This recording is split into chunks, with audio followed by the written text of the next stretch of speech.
Do you ever wonder what to preach about? Or even if you can preach? Where should you start if you're given the opportunity? What matters most so that you preach confidently and the congregation go home edified and inspired? Well, I have some answers for you in this episode of Tuesday Teaching Tips number 381, part of the Guidance for Those Hosting Worship series. This is part 8 on preaching. Today we're continuing the series and focusing on the topic of preaching, and most of what we talk about today also applies to teaching. Now, I have as many books on this topic in my library behind me as any other, so summarizing all of them is impossible, and indeed over 370 of my speaking tips are on my YouTube channel, so you can imagine this is not going to cover every issue. The play link to all of those is in the show notes, so you can look that up and have a look later, search it for whatever you feel you need. Today, I'm going to restrict myself to a few basics. If you're an experienced preacher, consider this to be a refresher. If you are first time or inexperienced, then I hope you will find something useful for you here that will enable you to be used by God to get His word into the minds and hearts of people who so desperately need it. And by the way, I'm not defining preaching rigidly here in this episode. We're not laying out any format as superior to any others. Preaching can include just giving a talk or including a discussion or small group work or Q&A and a number of other styles.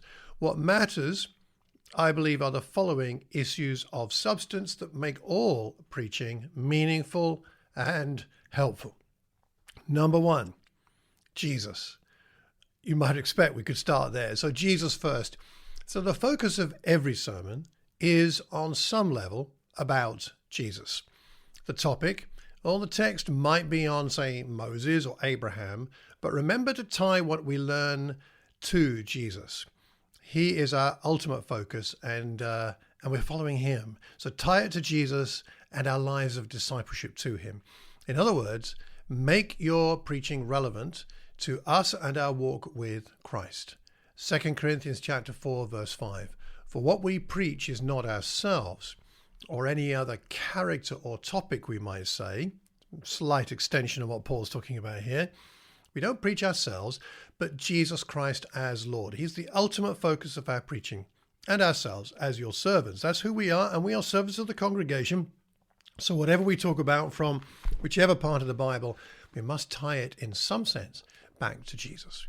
So that's the first thing. Secondly, Jesus the example. So we've talked about Jesus, the focus. Now Jesus the example.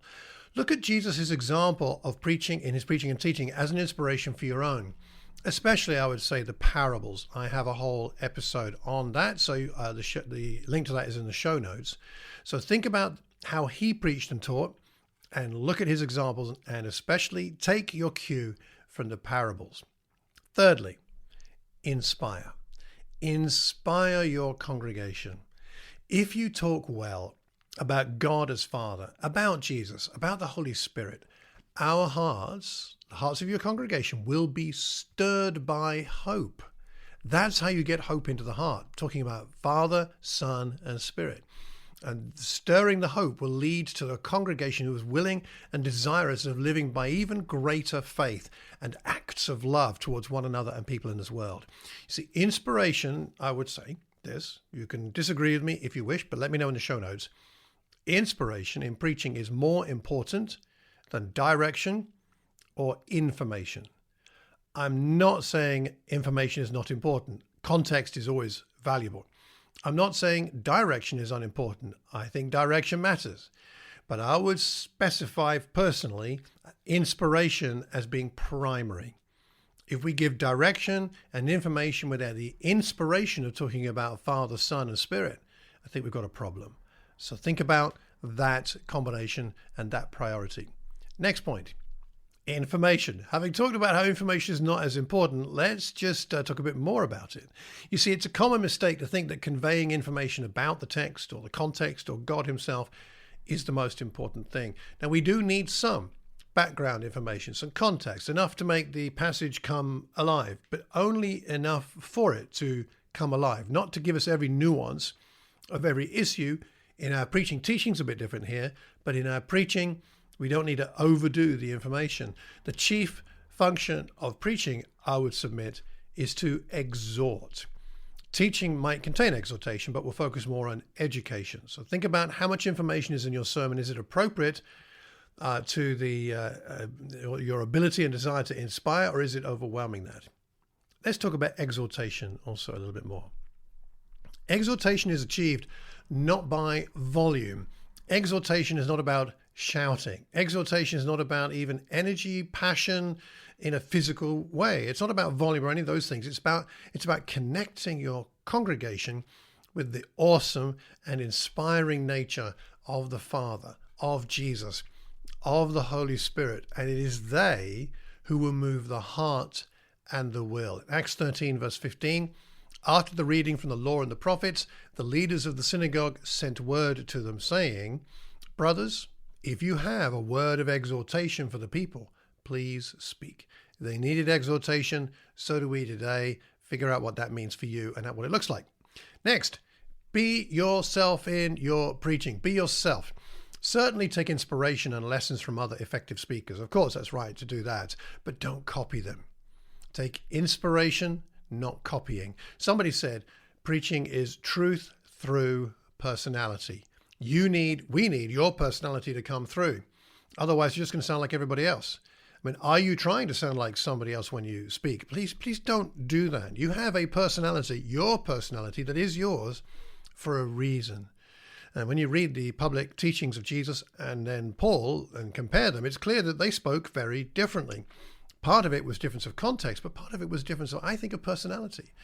If the book of James is a collection of sermons, as many scholars think, they also sound very different when you read them to the teachings of Jesus, say. Isaiah, Jeremiah, Ezekiel, they're all different in their style as well as their content. Something about their personality was employed there. Imagine if every preacher sounded exactly the same. Not only would we get bored, but something more profound would be lost. Authenticity. Be yourself. Next point. 1 point. Have 1 point. Check the parables of Jesus. They almost always contain only 1 point. And sermons are generally best when they have one central point, which subpoints might develop, but only add to it and explain it. Don't distract from it and take us off in a tangent. Make sure when you're preparing your lesson that you can explain your sermon in one sentence. Once you can do that, you can be pretty confident you have a clear main point, and then develop it. Length. Let's talk about length for a moment. As the author and speaker David Berceau said, your message may be nearly perfect in every other respect, but if you preach longer than you are supposed to, then you can quickly lose the goodwill of your listeners. That's from his book, Plain Speaking. Leave people wanting more, not less. The point about clarity, by the way, is essential to this, because I've noticed that the likelihood of overrunning increases in direct proportion to the lack of clarity regarding the lesson's point. And before you think I'm being judgmental of others, I'm just going to say that is my observation of myself. When I'm not as clear on my point, I ramble and go on longer. Not a good thing. We might tend to think we'd be shorter. It's not the case. So keep to the length you are assigned. So, just to finish with a question here. Let's say you're finishing your lesson preparation for your next sermon. As you review it, ask yourself, what does this lesson look like for the congregation on Monday morning? Monday morning.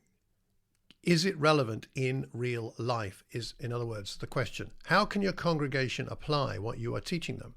If you can't answer that question, then rewrite your lesson until you can. It needs to work on Monday morning. And by the way, also, you might additionally ask yourself, is God the inspiration to that? In other words, not your ideas, your agenda, but the Lord himself. In conclusion, as you might imagine, in my 40 years of preaching, I have both used and abused all of the tips I've given you today. The perfect lesson does not exist, and that's fine. The goal for any speaker, you or me, is not perfection, but growth. I have a lot of teaching tips I mentioned earlier. Look at the playlist for the 370-odd preaching and teaching tips and counting. Search there for any topic you need. If it isn't there, then let me know and I'll do something on it. I'll make a video, I promise. If you have any thoughts, please speak to me about this topic. And next time we will explore the significance of the closing prayer in our Sunday assemblies. Till the next time, remember to keep calm and carry on teaching. God bless.